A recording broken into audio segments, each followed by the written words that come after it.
मैं आशीष राजपुरोहित, मैं एक बार फिर से हाजिर हूं Rajasthan CET senior secondary level के लिए विज्ञान के कुछ महत्वपूर्ण प्रश्नों के साथ। हम आज जो प्रश्न करेंगे वो हमारे रक्त या ब्लड से रिलेटेड होंगे। चलो हम शुरू करते हैं। यहां पर पहला प्रश्न है, रक्त एक प्रकार का उपकला उत्तक है, पेशी उत्तक है, तंत्रिका उत्तक है या संयोजी उत्तक है। हमें पूछा गया रक्त कौन सा उत्तक है। चलो बताइए क्या आंसर जाएगा। ये क्वेश्चन आया एनडीए 2019 में। चलो क्या आंसर जाएगा, ए बी सी या डी? सोचिए और बताइए। जैसे आ रहा है वेरी गुड, नहीं आ रहा मैं बता दूंगा। चलो वेरी गुड, इसका आंसर है डी, यानी हमारा जो रक्त है ये एक विशेष प्रकार का संयोजी उत्तक है। यहां पे सोचने लायक चीज क्या है, हमारी जो बॉडी है ये कोशिकाओं से मिलकर बनी है। कोशिकाएं जब मिलती है तब वो उत्तक का निर्माण करती है, उत्तक मिलते हैं वो अंग का निर्माण करते हैं, अंग जब आपस में मिलते हैं वो अंग तंत्र यानी इस पूरी बॉडी का निर्माण करते हैं। यहां पे सोचने लायक सबसे बढ़िया ये चीज है कि जो हमारा रक्त है वो कोशिकाएं न होकर बल्कि क्या है, उत्तक है। उत्तक भी कौन सा है, संयोजी यानी कनेक्टिव टिश्यू है। तो इसका आंसर ये है, एनडीए पूछा गया, अच्छा क्वेश्चन है। चलो सेकंड क्वेश्चन हम लेके चलते हैं। सेकंड क्वेश्चन है, रक्तोत्पत्ति कहां होती है? या मैं कह सकता हूं हमारे शरीर में रक्त का निर्माण कहां होता है? ऑप्शन ए फेफड़े, बी हृदय, सी अग्नाशय, डी अस्थि मज्जा। ये क्वेश्चन पूछा गया एसएससी 2016 में। क्या आंसर जाएगा हमारे बॉडी में? अक्सर पूछता हूं मैं जब भी स्कूल में नई क्लास समझाता हूं, खासकर 9th 10th में, तो हमारे बॉडी से रिलेटेड मैं अक्सर ये क्वेश्चन बच्चों को पूछता हूं कि हमारे शरीर में जो रक्त है उसका निर्माण कहां होता है, वो कहां पे बनता है। और अधिकांश बच्चे आंसर मुझे देते हैं बी यानी हृदय। हमने कहीं सुना है कि हमारे रक्त से संबंधित हमारा हृदय, तब बच्चे भी इसका आंसर ये देते। चलो आप बताओ क्या जाएगा, ये या ये? क्या आंसर है? चलो वेरी गुड, इसका आंसर है अस्थि मज्जा यानी बोन मेरो। हमारे जो ब्लड का निर्माण होता है वो हमारे हड्डियों में विशेष प्रकार की सेल्स पाई जाती है जिसे हम बोलते हैं अस्थि मज्जा या बोन मेरो। वहां पर हमारे रक्त का निर्माण होता है। यहां आपको ऐसे भी पूछा जाए कि आरबीसी का निर्माण कहां होता है, यहां पर होगा, क्योंकि आरबीसी है, डब्ल्यूबीसी है, प्लेटलेट्स है, ये सब क्या, ये रक्त का तो भाग है। रक्त जहां बनेगा तो ये बनेगा, क्योंकि उनसे जो मिलके बना वो क्या, रक्त तो है। तो यदि आपको आरबीसी का पर्टिकुलर पूछा जाए तब भी उसका आंसर क्या जाएगा, अस्थि मज्जा। कुछ बच्चे सोचते सर हृदय क्यों नहीं? हृदय नहीं, हृदय का काम होता है हमारे शरीर में ब्लड को पंप करना, यानी हमारे पूरे शरीर में रक्त को पंप करने का जो काम करता है वो हृदय करता है, यानी एक मोटर के समान कार्य करता है। ठीक है, आया समझ में? चलो वेरी गुड। अब हम लेते हैं तीसरा क्वेश्चन। क्वेश्चन है, मानव रक्त के पीएच का अनुमानित मान क्या है? हमारा जो ब्लड है उसके पीएच का मान कितना होता है? ये क्वेश्चन पूछा गया एसएससी 11 में, जेपीएससी 13 में, बीएसएससी 16 में और आरआरबी 17 में। मैं मानता हूं अधिकांश बच्चों को ये भी नहीं पता होगा कि भाई जी ये है क्या। हमने यहाँ पे नाम सुना है रीट, उसके अलावा कुछ सुना ही नहीं। तो शायद हद तक आपने ये एग्जाम में नहीं, हाँ एसएससी का थोड़ा बहुत सुना होगा, आरआरबी का भी थोड़ा, एनटीपीसी डी ग्रुप के एग्जाम यही करवाता कंडक्ट, लेकिन ये आज तक नहीं सुना। सर हमने बीएससी सुना है लेकिन बीएसएससी क्या होता? चलो आगे सुनते रहना। अब इसका आंसर दो, मानव रक्त के पीएच का अनुमानित मान क्या है? 7.4, 7.9, 6.7 या 8.1? क्या जाएगा आंसर? बताइए। चलो वेरी गुड।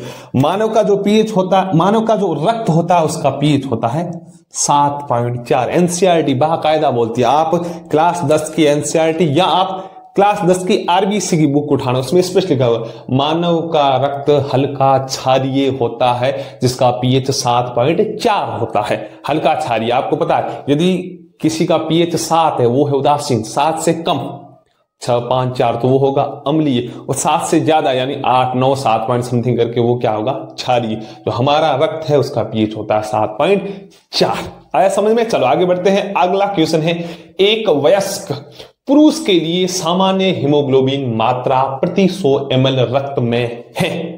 पूछा गया एसएससी 2011 में 11.5 ग्राम, 12.5 ग्राम, 13.5 ग्राम या 14.5 ग्राम। ये पूछ रहा है कि यदि हम 100 ml रक्त लें तो उसमें हीमोग्लोबिन की मात्रा कितनी होगी। क्या आंसर जाएगा? चलो बताइए, अच्छा क्वेश्चन है, मेरे बिहार पे मैं इसे एक अच्छा क्वेश्चन मानूंगा। क्या जाएगा? बताइए बताइए बताइए। चलो आ जाओ, एक कॉन्सेप्ट बता देता हूं। हम क्लास 11th की एनसीईआरटी पढ़ते हैं, तो एनसीईआरटी में बाकायदा इतना लिखा हुआ है कि मनुष्य में प्रति 100 ml रक्त में 12 से 16 ग्राम हीमोग्लोबिन पाया जाता है, ये एनसीईआरटी बोलती है। अब देखो यहां पे जो ऑप्शन देखिए लगभग 12 और 16 के बीच में है, हाँ या ना? लेकिन हमें इससे थोड़ा और तोड़े, एक स्टेप आगे जाए तो एक वयस्क पुरुष में लगभग 15 ग्राम हेमोग्लोबिन प्रति 100 ml रक्त में चाय पाया जाता है, और यदि एक स्त्री की बात करें उसमें लगभग होता है 13.6 ग्राम के आसपास। इसने क्वेश्चन क्या पूछा है? एक वयस्क पुरुष के लिए, पुरुष का पूछा है, एक वयस्क पुरुष के लिए क्या होगा? तो सीधी बात है 15 के आसपास कौन सा ऑप्शन है सर? 15 के टच होने वाला कौन सा है? 14.5, हाँ या ना? यदि यहां पे एक वयस्क स्त्री के लिए होता तो 13 के समथिंग कौन सा, तो ये चला जाता। और औसतन पूछा जाए, मानव के लिए पूछा जाए, तब हम बोलेंगे, एनसीईआरटी बोलती है कि 12 से 16 ग्राम प्रति 100 ml। ऐसा समझ में? अच्छा क्वेश्चन है, पुरुष है तभी ये गया, यहां पे स्त्री होता तो ये जाता। चलो आगे बढ़ते हैं, अगला क्वेश्चन है, मनुष्य की लाल रक्त कणिकाओं यानी आरबीसी का औसत जीवन काल कितना होता है? ये बताइए। तो मतलब लल्लू बल्लू सा क्वेश्चन पूछा है, किसमें पूछा है? यूपीपीएससी 98 में। मुझे पता है अधिकांश बच्चे ऐसे होंगे जिनका 98 के बाद जन्म होगा, जो ये सीनियर सेकेंडरी लेवल की एग्जाम दे रहे, शायद हद तक यहां मुझे सुन रहे। क्या होगा आरबीसी का औसत जीवन काल? 120 महीने, 120 घंटे, 120 दिन या 5 दिन। क्या जाएगा? हम क्या है, जब एग्जाम हॉल के अंदर बैठे होते हैं एक पर्टिकुलर एक अलग से प्रेशर होता है, जिसके कारण हम 120 देख लेते हैं, पीछे महीने हैं, घंटे हैं या दिन है वो नहीं देख पाते, इस कारण पहला ऑप्शन टिक करके आ जाते। इसका क्या आंसर जाएगा? सर सही बात है, हमने आज तक सुना है कि आरबीसी का औसतन जीवन काल 120 दिन होता है। ये तो महीने हैं, ये घंटे, यहां पे क्या है? दिन, यानी हम इस ऑप्शन को चूज करेंगे। लेकिन एक अलग से प्रेशर होता है, हम ऐसे लल्लू पंजू क्वेश्चन को भी गलत करके आ जाते हैं। खुद की गलती में सुधार करना और आगे बढ़ना है। यहां तक समझ में आया? चलो वेरी गुड, हम आगे वाले क्वेश्चन करते हैं। चलो हम डिस्कस करते हैं अगला क्वेश्चन। ये रहा आपकी स्क्रीन के ऊपर, क्वेश्चन है, निम्न में से किसको आरबीसी का कब्रिस्तान कहते हैं? ऑप्शन ए यकृत, ऑप्शन बी अस्थि मज्जा, ऑप्शन सी प्लीहा, ऑप्शन डी आमाशय। ये क्वेश्चन पूछा गया एसएससी 2011 में। क्या आंसर जाएगा इसका? हम किसे आरबीसी का कब्रिस्तान कहते हैं? चलो बताओ। चलो वेरी गुड, इसका आंसर जाएगा ऑप्शन सी राइट है, प्लीहा यानी स्प्लीन को हम आरबीसी का कब्रिस्तान कहते हैं, क्योंकि क्षतिग्रस्त या जो मृत आरबीसी है उसको नष्ट करने का कार्य इस प्लीहा द्वारा किया जाता है। इस कारण हम प्लीहा यानी स्प्लीन को आरबीसी का कब्रिस्तान कहते हैं। चलो अब अगला वाला क्वेश्चन। अगला क्वेश्चन है, रक्त में सफेद कण प्रोटीन हीमोग्लोबिन ले जाते हैं, पोषक तत्वों को ले जाते हैं, खून जमने में मदद करते हैं या शरीर को संक्रमण से बचाते हैं? ये क्वेश्चन पूछा गया यूपीपीसीएस 2015 में। क्वेश्चन क्या देखो वापस, रक्त में सफेद कण, रक्त में सफेद कण मतलब रक्त में WBC, हाँ या ना? श्वेत रक्त कणिकाएं होती है। हमारे रक्त में जो WBC है उसका क्या कार्य है, वो इन 4 ऑप्शन में से आप ढूंढो और बताओ। अच्छा क्वेश्चन है, बताओ भाई क्या आंसर जाएगा? WBC मोस्टली क्या कार्य करती? वेरी गुड, शरीर को संक्रमण से बचाते हैं। अरे हाँ या ना? बाह्य सूक्ष्म जीव हमारे शरीर में प्रवेश करते हैं, उनको नष्ट करने का कार्य जो करने वाली रक्त कणिकाएं है वो होती है WBC। सामान्यतः 5 प्रकार की होती है, न्यूट्रोफिल, लिम्फोसाइट, मोनोसाइट, इओसिनोफिल और बेसोफिल। ये पूछा गया है कि श्वेत रक्त कणिकाओं के कितने प्रकार होते हैं, फिर इनकी मात्रा भी हमारे रक्त में अलग अलग प्रकार से होती है, आकार क्या होता है ये भी अक्सर पूछा जाता है। आगे कंटिन्यू क्वेश्चन आते जाएंगे, मैं बताता जाऊंगा। अब इसका आंसर क्या जाएगा? शरीर को संक्रमण से बचाना, बाह्य जीवों को नष्ट करना। आगे समझ में? चलो आगे वाले क्वेश्चन। आगे वाले क्वेश्चन, रक्त समूह का आविष्कारक है। 4 वैज्ञानिकों के नाम दिए हुए हैं, किसने रक्त समूह की खोज की, या ऐसा पूछा जा सकता है एबीओ रक्त समूह की खोज किसने की। यहां पे लिखा हुआ है रक्त समूह का आविष्कारक कौन है। एक क्वेश्चन पूछा गया आरआरबी 2016 में। आंसर क्या जाए, Karl Landsteiner, B William Harvey, C Robert Koch और डी लुई पाश्चर। क्या आंसर जाएगा? सिंपली कुछ पूछे जाते हैं ऐसे क्वेश्चन है तो सिंपल आंसर क्या जाएगा? चलो बताओ, रक्त समूह का आविष्कार। वेरी गुड, जिनको बताया उनको बहुत बधाई हो। इसका आंसर जाएगा कार्ल लैंडस्टीनर। कार्ल लैंडस्टीनर ने एबीओ रक्त समूह की खोज की। विलियम हार्वे ने रक्त परिसंचरण तंत्र की खोज की या इनको विस्तार पूर्वक समझाया। रॉबर्ट कोच की बात करें, हैजे के जीवाणु की खोज की। हाँ, हम इन रॉबर्ट कोच को सूक्ष्म जीव विज्ञान के जनक यानी माइक्रोबायोलॉजी के फादर बोलते हैं। लुई पाश्चर किण्वन से संबंधित इन वैज्ञानिक का नाम आता है या पाश्चुरीकृत से संबंधित लुई पाश्चर का नाम आता है। चलो आया समझ में आता है। अब हम चलते हैं कुछ और क्वेश्चन के लिए। चलो अगला क्वेश्चन डिस्कस करते हैं। ये रहा आपकी स्क्रीन के ऊपर। मनुष्य में हीमोग्लोबिन पाया जाता है। ऑप्शन ए रुधिर प्लाज्मा में, ऑप्शन बी आरबीसी में, ऑप्शन सी डब्ल्यूबीसी में, option D NOTA, none of the above. ये क्वेश्चन आया SI 98 में। मनुष्य में हीमोग्लोबिन किस में पाया जाता है? रक्त में पाया जाता है। चलो वेरी गुड, रक्त में भी किस में पाया जाता है वो बताना है। रक्त के प्लाज्मा में पाया जाता है, रक्त आरबीसी में पाया जाता है, यहाँ डब्ल्यूबीसी में। क्या जाएगा आंसर? अच्छा क्वेश्चन, वैसे अच्छा ही हमें पता है कि हीमोग्लोबिन रक्त में पाया जाता है। अब रक्त में भी कौन सी जगह जहां पाया जाता है? हमारे रक्त की आरबीसी में हीमोग्लोबिन पाया जाता है। चलो आगे वाला क्वेश्चन लेते हैं। क्वेश्चन है RH कारक संबंधित है। RH फैक्टर किससे संबंधित है? हमारी लार से, हमारे रक्त से, लसिका से या मूत्र से। ये क्वेश्चन पूछा गया RPSC LDC 2016 में। सीधी बात है, हम रक्त पढ़ रहे हैं तो रक्त से संबंधित होगा, यानी जो RH फैक्टर है वो रक्त से संबंधित है। चलो आगे वाला क्वेश्चन लेते हैं। रुधिर प्रदान के दौरान किस रुधिर समूह का व्यक्ति सार्वभौमिक दाता यूनिवर्सल डोनर होता है? ये क्वेश्चन अधिकांश एग्जाम में पूछा गया है। LDC 2018, महिला पर्यवेक्षक 2015, SI 2007। इसके अलावा भी बहुत सारे एग्जाम है जिसमें ये पूछा गया है। क्या जाएगा? कौन सा ब्लड ग्रुप है जो यूनिवर्सल डोनर है यानी सार्वभौमिक दाता है, यानी हर किसी को रक्त दे सकता है? क्या जाएगा? AB समूह, A समूह, B समूह या O समूह? क्या जाएगा? सिंपली बात, इसका आंसर जाएगा डी यानी O समूह। O ब्लड ग्रुप वाला है वो किसी को भी रक्त दे सकता है। इसमें भी अब थोड़ा बहुत अपन और समझते हैं। देखो 2-3 चीजें ध्यान रखना। एक रक्त समूह होता है AB, एक होता है O। AB को हम बोलते हैं सार्वत्रिक ग्राही यूनिवर्सल एक्सेप्टर। O को हम बोलते हैं सार्वत्रिक या सार्वभौमिक दाता, यानी AB रक्त समूह जिसका है वो किसी से भी रक्त ले सकता है। AB वाला AB से रक्त समूह रक्त ले सकता है, AB रक्त समूह वाला A से रक्त ले सकता है, B से ले सकता है, O से, किसी से भी रक्त ले सकता है। और O रक्त समूह वाला ऐसा है जो किसी को भी रक्त दे सकता है। अब एक स्टेप और आगे जाए, RH फैक्टर की बिहार पे समझे तो RH फैक्टर की बिहार पर AB पॉजिटिव होता है वो हमेशा सार्वत्रिक ग्राही होता है। AB में भी कौन सा AB पॉजिटिव? यदि O की हम बात करें, O में यदि O नेगेटिव है वो सार्वत्रिक दाता होता है। अच्छा क्वेश्चन यदि कोई एग्जामिनर बनाए वो ऐसे बना सकता है कि निम्न में से कौन सा रक्त समूह सार्वत्रिक ग्राही है, यानी किसी से भी रक्त ले सकता है? Option A, option B O, option C AB positive, option D AB negative. ये 4 ऑप्शन दिए हुए। अब आपको पूछा कौन सा रक्त समूह जो किसी से भी रक्त ले सकता है? आपने आज तक सुना है कि AB ले सकता है। अब यहां पर ऑप्शन में चलो ये है नहीं, ये है नहीं, AB तो 2 पढ़े, AB में भी कौन सा?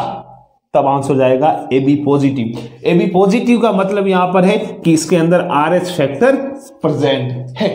आया समझ में? और नेगेटिव का मतलब है कि उसके अंदर किसी भी प्रकार का RH फैक्टर नहीं है, जिस कारण वो सार्वत्रिक दाता है।